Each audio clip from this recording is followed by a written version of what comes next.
আল্লাহ রাব্বুল আলামিন এবং তার প্যারে হাবিব জনাব মুহাম্মদ রাসূলুল্লাহ সাল্লাল্লাহু আলাইহি ওয়াসাল্লাম অনেক জায়গায় বিভিন্ন পর্যায়ে বিশ্লেষণ দিয়েছে যে যাদের মা বাবা দুনিয়াতে বেঁচে আছে, যারা মা বাবার খেদমত করার সুযোগ পেয়েছো, তোমরা আল্লাহ অনুসারে আল্লাহর হাদিসের আল্লাহ রাসূলের হাদিসের অনুসারে তোমরা তোমাদের মা বাবার খেদমত আদায় করো।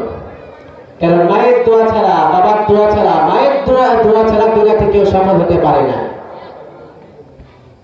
আপনি রেখে নেন, আমি বলতেছি আপনি রেখে নেন, আপনি মিলিয়ে নেবেন আপনার চারপাশে যারা আছে। আপনার মা যতই খারাপ হোক, একবার হলেও আপনার মা আপনার জন্য দোয়া করেছে। মায়ের দোয়া কখনো বিফলে যায় না। সৈয়দনা মুসা আলাইহিস সালাম আল্লাহ রাব্বুল আলামিনকে জিজ্ঞেস করলেন, ইয়া রাব্বুল আলামিন, কাল কিয়ামতের দিন আমার সঙ্গে কোন ব্যক্তি জান্নাতে যাবে? সৈয়দনা মুসা আলাইহিস সালাম আল্লাহ রাব্বুল আলামিনকে জিজ্ঞাসা করলেন, হে মাবুদ, আল্লাহ আমার সঙ্গে কাল কিয়ামতের দিন থেকে জান্নাতে কে আমার সঙ্গে যাবে এবং আমার পাশের বাসিন্দা কে হবে, জান্নাতে আমার বন্ধু কে হবে? আল্লাহ রাব্বুল আলামিন ঘোষণা দিয়ে বলল, হে মুসা, কাল কিয়ামতের দিন থেকে জান্নাতে যাওয়া পর্যন্ত জান্নাতে তোমার বন্ধু হবে একজন কসাই। জান্নাতে তোমার বন্ধু কে হবে? একজন কসাই। সৈয়দনা মুসা আলাইহিস সালাম চিন্তিত হয়ে পড়লেন, চিন্তায় পড়ে গেলেন যে দুনিয়াতে এত নবী থাকতে, উলামায়ে কেরাম থাকতে, ওলিয়াগণ থাকতে আমার সঙ্গে কে যাবে? একজন কসাই। সামান্য একজন কসাই আমার সঙ্গে জান্নাতে যাবে। আল্লাহ রাব্বুল আলামিন ডাক দিয়ে বললেন, হে মুসা, তুমি অবাক হও না, তুমি আশ্চর্য হও না, তারও একটা পয়েন্ট আছে, সে কি জন্য তোমার সঙ্গে জান্নাতে যাবে।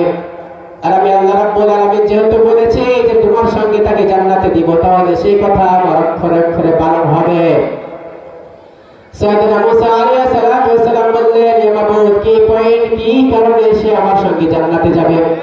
আল্লাহ রাব্বুল আলামিন বললেন, অমুক জায়গায় যাও, অমুক জায়গায় যে দেখো যে ওই কসাইয়ের দোকান আছে, তুমি সারাদিন সকাল থেকে সন্ধ্যা পরের দিন পর্যন্ত সেই ব্যক্তির বাসায় থাকো, তুমি ঠিকই বুঝতে পারবে। আল্লাহ রাব্বুল আলামিন বললেন যে অমুক জায়গায় যাও, যে দেখো যে তুমি নিজে বুঝতে পারবে। মুসা আলাইহিস সালাম বললেন, চলে গেলেন। সারাদিন কসাইয়ের দোকানের পাশে ছদ্মবেশে দাঁড়িয়ে থাকলেন। মুসা আলাইহিস সালাম অবাক হয়ে গেলেন। সকাল থেকে সন্ধ্যা থেকে রাত্রি হয়ে যাচ্ছে, এমন কোনো নেগেটিভ ভালো পয়েন্ট নেই, কোনো পয়েন্ট নেই, এমন কোনো আমল নেই যে সে বস্তু কাটার সময় বা বিক্রি করার সময় যে কোনো আমল করতেছে, কোনো আমল নেই। রাত্রি পার হয়ে গেল, কসাই তার দোকান বন্ধ করে বাসার